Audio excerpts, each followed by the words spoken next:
Hi, my name is Adnan Hasbi and I'd like to welcome you to another episode of Rambling of an Analyst. In today's episode, we're going to talk a little bit about how to become a financial analyst without any work experience. So for me, my journey started when I was a teenager and I was watching this particular movie where the fund manager actually bought this particular stock, right?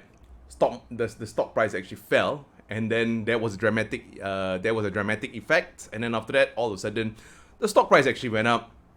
Fund manager made money. The whole company also made money. In my head, I thought it was the coolest thing.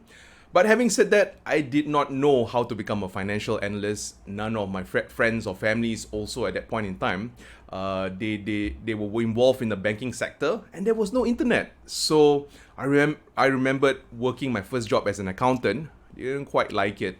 So in this episode, or the goal of this episode is for anyone that wants to enter into the fund management industry as a financial analyst. I'm just going to teach you guys the step-by-step of doing so. And a quick introduction about myself. Again, my name is Adnan Hasbi. I've been involved in the financial analyst industry, or I've been involved in the investment industry for about 15 years already. And before that, I was an accountant for Big Four. So I guess back to how to become an analyst without much work experience, right? So the first question, or the first thing we need to know, is where does one find jobs which hires financial analysts? And these analysts in specific are analysts which find stocks, or investment analysts which actually find assets so that people actually buy low and sell high. So that is basically what an analyst does on a daily basis. This is our KPI, finding good assets, right? So again, back to what I was saying, where does one find jobs as a financial analyst? Over here, we can divide the industry into two, the buy side and also the sell side. So the buy side, what we want to remember is these are institutions which have money, right?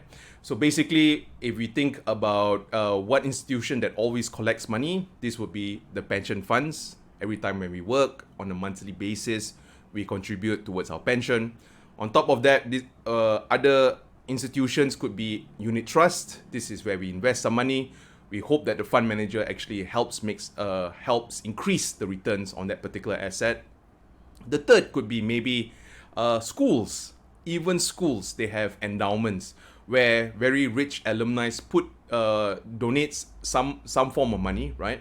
And this endowment actually invests this money, and they want to grow this particular pot of money so that it will take care of the university. So these are examples of buy side, right? There's also another set or another institution that which hires financial analysts. These are called the sell side. So a sell side, what their main role, or what they do basically, is that they give ideas to the buy side people, right? So what the sell side does is that they tend to work for brokerage company, right?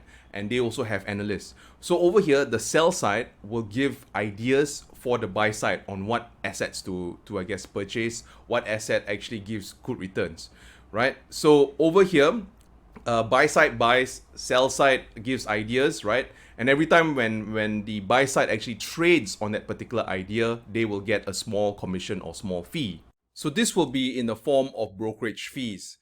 And if the more the buy side actually trades on a particular stock, or on many multiple stocks, the sell side will even benefit even more. One of the reasons why is every time when there's a trade, there is also a brokerage fee, right? So that's one of the reasons why for a sell side, the analyst's main goal is to find really good assets. And what they will do is they will tell the fund manager from the buy side. He says, hey, I actually found a particular stock, and I think this will be a really good stock for you. And if the fund manager likes that particular stock, then that's where the trade happens. The next thing is we're going to talk a little bit about the requirements, right, for a financial analyst. What kind of papers does one need? Do you need any certifications, so on and so forth, right? So in my 15 years working in the industry, I've met analysts from all over the world, America, Europe, also around Asia, different parts of Asia. And one thing which I notice amongst all of these analysts is that they tend to be very, very good with numbers. Every time when you talk to them, they will analyze the data that you have given to them, and literally you can actually see numbers kind of coming out from what they are talking, right? So every time when an example of this is assuming a company wants to expand operations somewhere in Asia, right? So over here we can see the revenues grow, right? So on and so forth, right?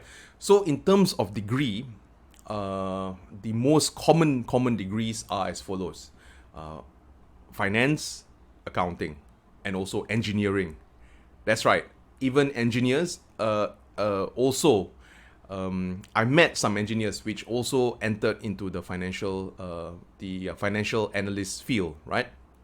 So on top of that, if you guys don't have any of these degrees, don't worry. I've also met some people which also have English degrees, which became a very, they were somewhat very successful analysts. So if we don't have the cookie cutter accounting, finance, and also engineering, I've also met people which had I think chemical degree and also English degrees.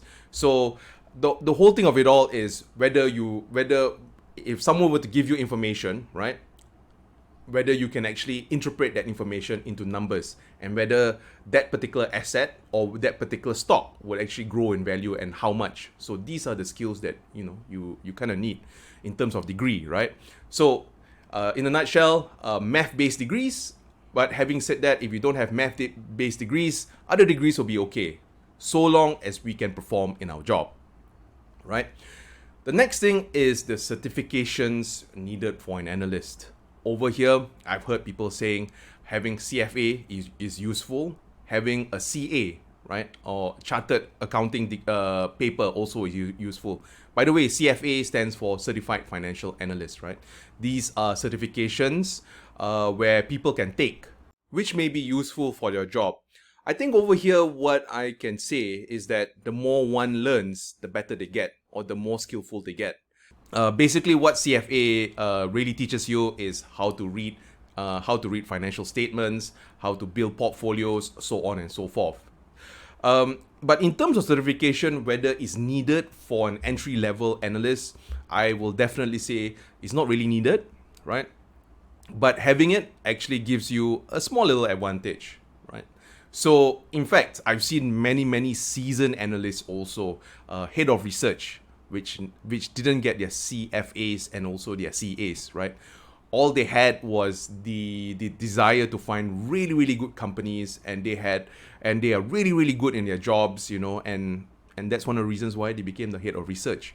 So to answer this in short, it's an advantage having your CFA and also your CA, but it's not really needed, right? These are the things. And the next thing is, I heard people also say, and I also seen requirements, having Excel skills is useful. For this, I want to actually even say that's not really needed. One of the reasons why, if you enter as a junior analyst, your senior will actually have created the spreadsheet already, and all you have to do is maintain the particular spreadsheet. So over here, you will learn from the job, right? So these are the skills which is needed, and also, so we talked a little bit about where. Right now, we talked a little bit about what. And finally, we are going to talk a little bit about how, right? So how does one enter the industry is, there are maybe 4 very basic methods. Number 1, we can maybe ask friends and family members whether they have any connections to banks and also investment firms, right? From there, they can also help with our job search. That's the first method. Secondly is we can actually go through the job portals, right? Over in job portals, we just type out financial analyst as a keyword, and we will find a bunch of positions over there. The third way of finding jobs is via using LinkedIn. LinkedIn is also quite a useful tool where you can actually search jobs via LinkedIn. And the fourth way, I guess this is a bonus way, and I really like this particular method, right? Is that I've seen some of my friends right? They would go for analyst conferences, and over here they will talk to the people on their left and on their right. And one of my friends actually did this. He was talking to a CEO for a particular company. He liked that particular CEO, and the CEO actually really liked him, and he actually got his dream job, and he worked in that particular company for a couple of years. So, yeah, I think the main point over here is that should any of you guys go for any conferences, do network. It's really, really useful, and it really, really helps you, right? Okay, so I guess so we already talked about this three section. I think finally, right, I'm going to talk a little bit about the possible questions that one may get if they go for an interview for a financial analyst. Over here, full disclosure, I'm helping out a little startup, right? And I'm also trying to find financial analysts myself, right? So amongst the basic questions, right, I tend to ask are as follows. Number one, this is what I want to know from the candidate, whether they read a lot and how they interpret the data, right? Reason being, only if you read a lot, you will know what is happening, right? And you can make decisions much faster if you have the information much faster in your hand. Therefore, you will be ahead of the market. And that's one of the reasons why I think reading is the most important, I guess, attribute or skill or maybe habit a good financial analyst should have. Aside from that, reading is not enough. They must be able to interpret what they've read into which companies would benefit, right? Or which asset class would benefit from this particular development. So an example of this, right, is that if a candidate were to come for an interview, right, I'm going to ask questions like, tell me the latest trends that you know, or tell me what you have read in the newspapers, which is very interesting for you. So assuming that this answer came from the candidate, he says lately he notices that there's this trend where a lot of people post the pandemic, they are not going back to their previous jobs, right?